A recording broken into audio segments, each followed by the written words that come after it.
গণভবনের দরজা খোলা। যখনই এই আন্দোলনকারীরা কথা বলতে চায়, আলোচনা করে সমাধান করতে চায়, আমি তাদের সাথে নিজেই বসতে রাজি। এই গণভবনের দরজা জুলাই মাসে খোলার কথা ছিল।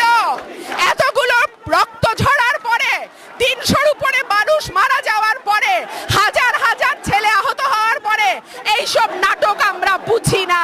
এই সরকারের আর সময় নাই। আবু সাইদ আমার সন্তান, মুগ্ধ আমার সন্তান, ওরা আমার সন্তান, ওরা আমাদের সন্তান। একজনকে ধরবেন, একজনকে গ্রেফতার করবেন, একজনকে গুলি করবেন, হাজার হাজার তৈরি হবে।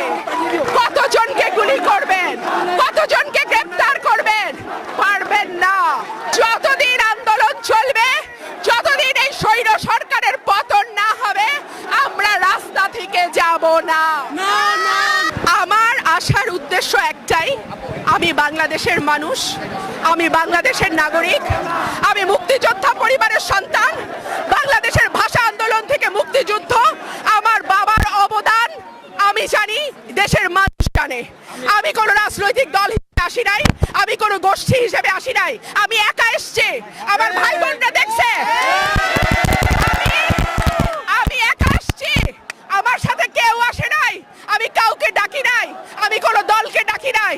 আমি রুমিন ফারহানা, আমি বাংলাদেশের মানুষ, আমি আমার এই সন্তানদের সাথে এক হওয়ার